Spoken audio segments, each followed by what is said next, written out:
inside. December 17th, 1975. You're listening to The Fix-Up.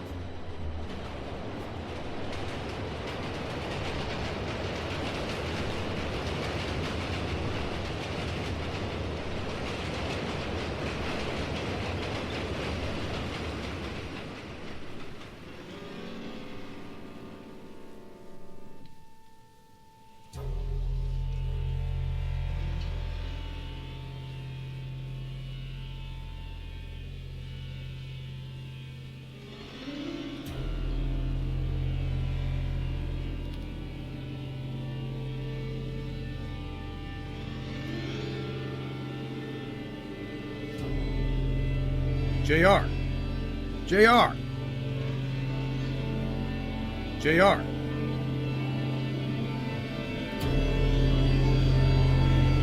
Yeah, Lou. Something wrong? No. You're sweating. Things getting too hot for you? You little jerk-off. What's the matter? I should have done a more realistic job strangling you. Would have saved me the headache. I had you, didn't I? Didn't need to be that convincing.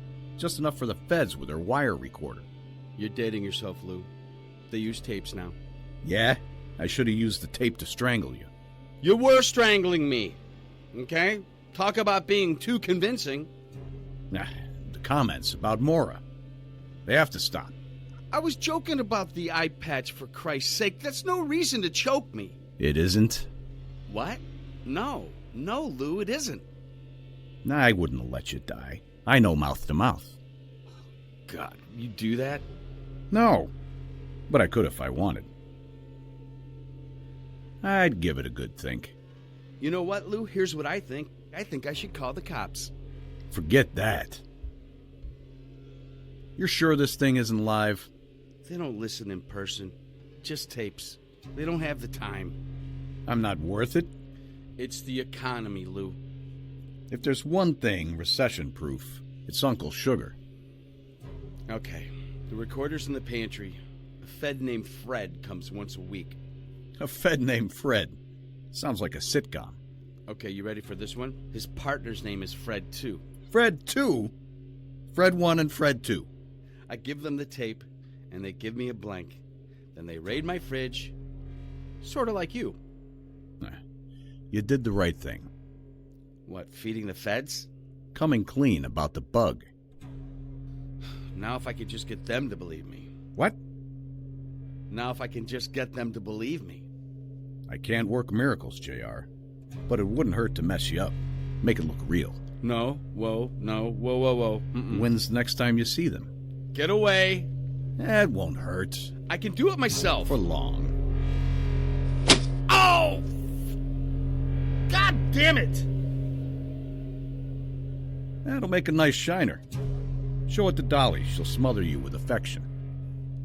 You're a bad person. On the outside, sure. On the outside, right. The hitman with a heart of gold. The art of dissimulation. That's what Burton called it. I don't know who or what that is. Sir Richard Francis Burton? That's the actor.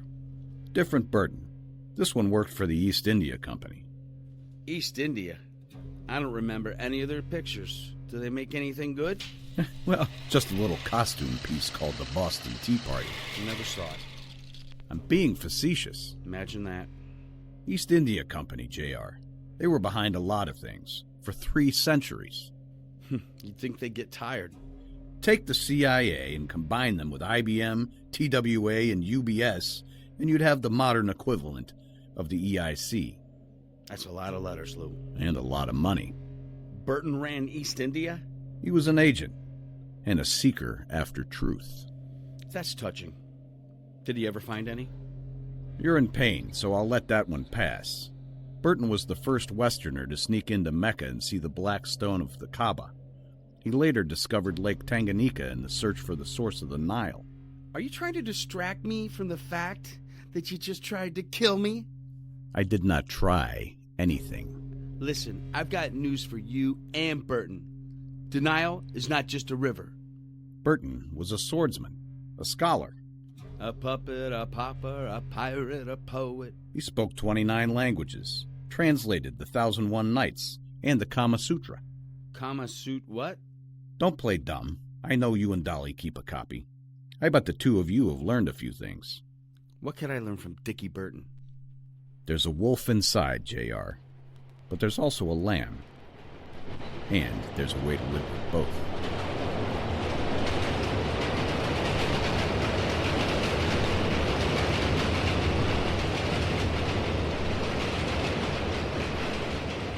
Lou, one of these days, your disinformation Dissimulation.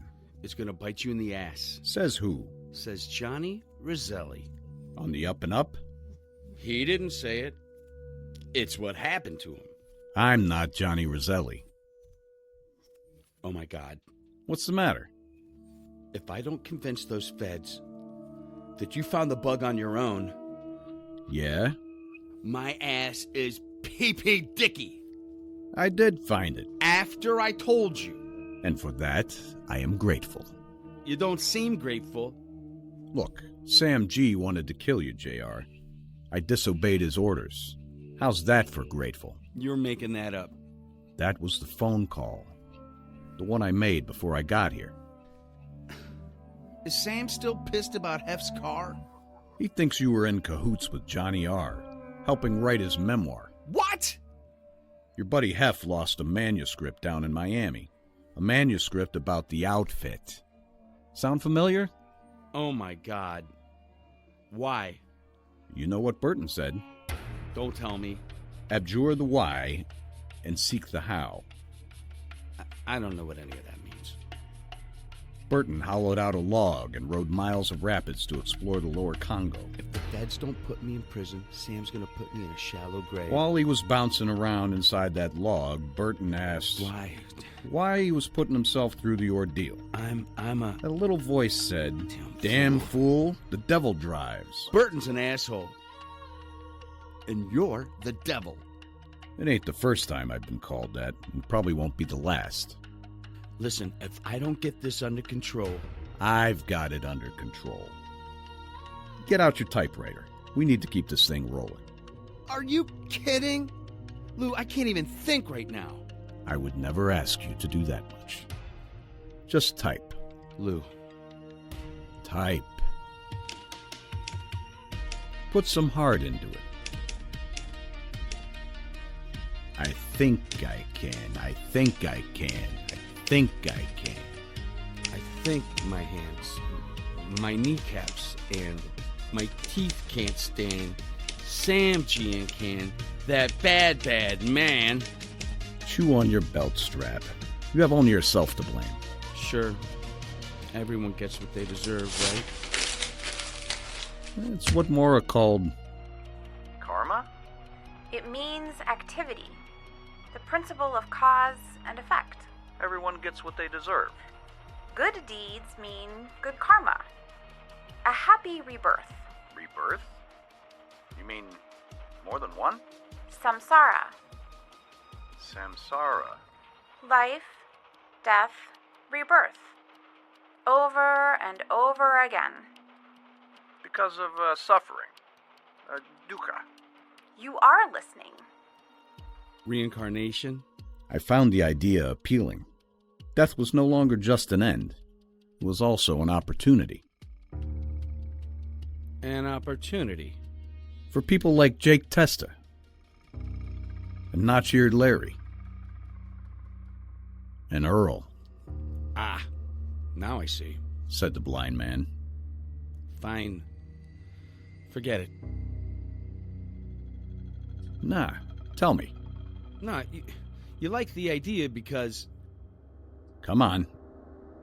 Out with it. Well, quite frankly, it helps you live with yourself. What? Why are you crying? If I don't get out of this... Yeah? I'm fucked! Why are you laughing? You're funny. That's why. This ain't funny. It's serious. Of course it is. But I got an angle. Yeah, you and Pythagoras. Only he ended up drinking hemlock. Socrates drank the hemlock. It's all Greek to me. And they're gonna keister me like one if I don't... You sent my manuscript to Hefner, didn't you? I told you I did. You're a good man. Thanks. And I'm sorry. Start typing. I do have a question. Go ahead. So what's it like to kiss a woman with an eye patch? She wasn't wearing an eye patch the first time I kissed her.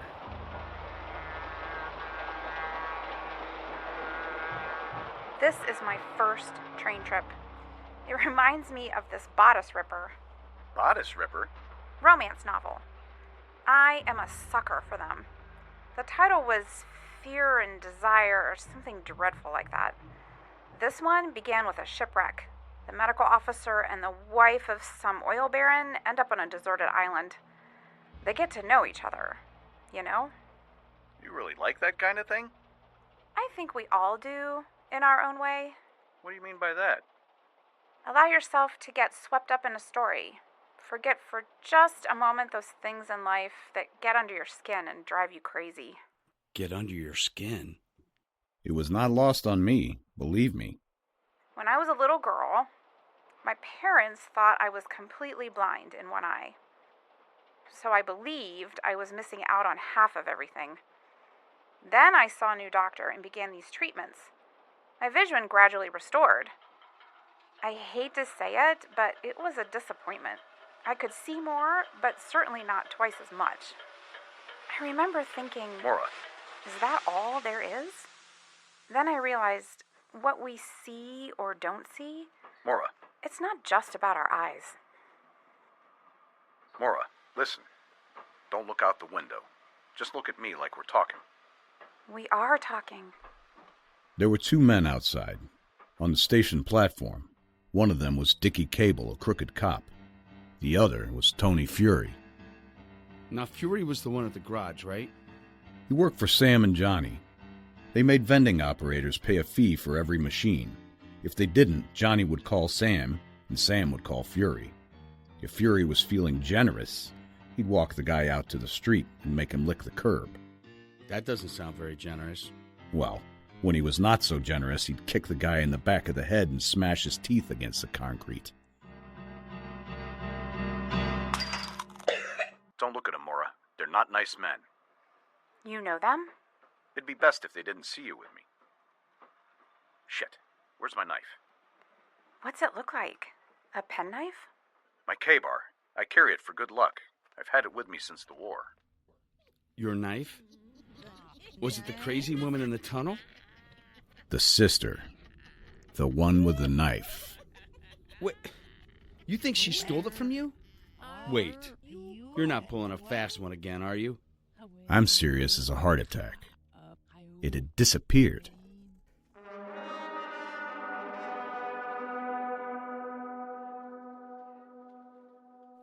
Oh, Christ, look at the goosebumps on my arm. I gotta go. I'll ask the conductor. I'm sure they have a lost and found. Shit. A good luck charm. When will I see you? How about I stop by tomorrow after work? Catch a movie? Sounds nice. Third time's the charm. I could use it. Here, Lou. For good luck. Then she leaned forward and... She kissed you? Why are you acting surprised? It wasn't a long kiss, though. It wasn't a peck either. Any tongue? JR. It's the details, Lou. They make your story. I felt my face flush. I couldn't take my eyes off hers. I backed into this old lady and knocked her into a seat. During the commotion, it occurred to me I still had the pistol Tony Fury had given me packed away in my duffel. I slipped the sidearm into my jacket pocket. That didn't go so well for you last time. It wouldn't go well this time either. After everything calmed down, I turned to give Mora one last goodbye, but she was gone. I walked straight toward those two. They were eyeballing me the whole way over. I slipped my hand in my pocket, but kept my finger off the trigger.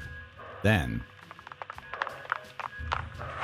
What are you two doing here? Come again? Why are you harassing my friend? The bride is nuts, but she's got guts. I'm not a broad. Tony, who is this broad? She looks familiar. I asked you a question. Grab the kid, Dickie. Let's get out of this circus. Answer me. now Mora had grabbed Tony's overcoat, and he yanked it down from behind so that his arms were pinned at his sides. You learned that move from you? Mora was full of surprises, that's for sure. Now I was running toward them before things got out of hand. What happened? Things got out of hand. Ah! He's got a gun! I must have pulled it from my pocket without thinking. Police! That man has a gun! Ow, she kicked me. He must have really liked you, Lou. I get choked up every time I tell this story.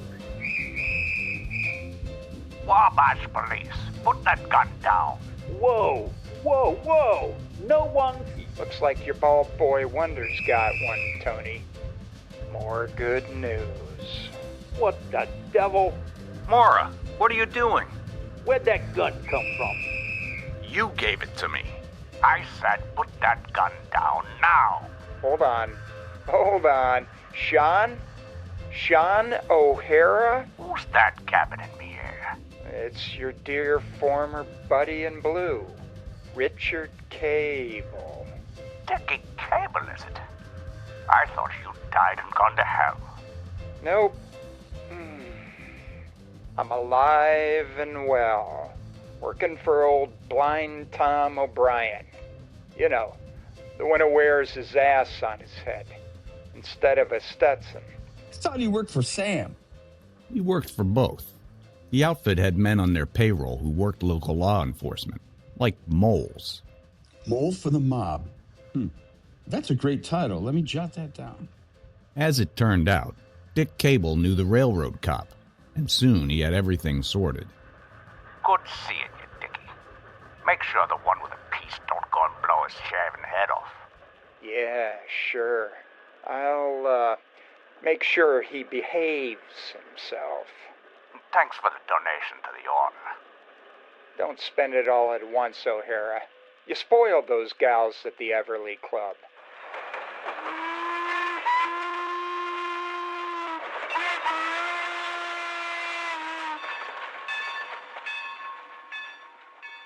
Lou, what are you doing with these two thugs?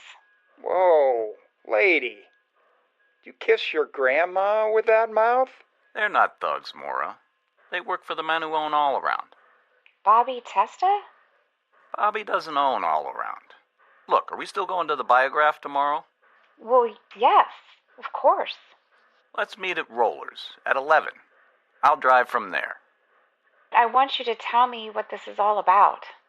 Tomorrow. Mora took my hand in hers and looked into my eyes. I'm not saying anything. Of course you're not. Then I turned to Fury and Cable. You guys ready? Are we ready? Are you ready? Hold your horses, Dick. Miss, do you need a ride home? Me? My father is coming. And who might that be? Tom Dragness. I thought you looked familiar. I know your father's brother. My father hasn't spoken to his brother Jack in years. So I heard. Don't mean to be rude, Tony, but the boys are waiting. And, you know how Sam gets. Sure. Let's go. Kid, up front. I'll see you, Mora. Tomorrow. Oh, ain't that sweet. All right, kid. This is your life. The boys, they want to talk at you. Oh, geez, the boys. I'd have soiled my skivvies. I was unsoiled and unafraid. Pour me some of that, will you?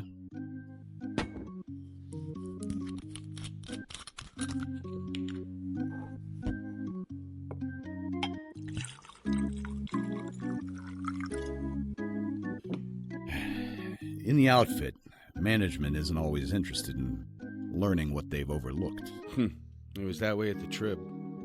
People don't want to hear about problems. You got that right. Just solutions. And in the case of Jake Testa, You had delivered. but when Earl died, Hold on. Let me change this. it was too early to assess the St. Louis situation.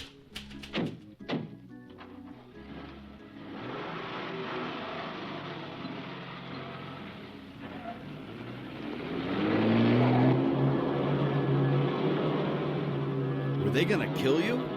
I ask myself the same question. That little voice again. Did you listen to it?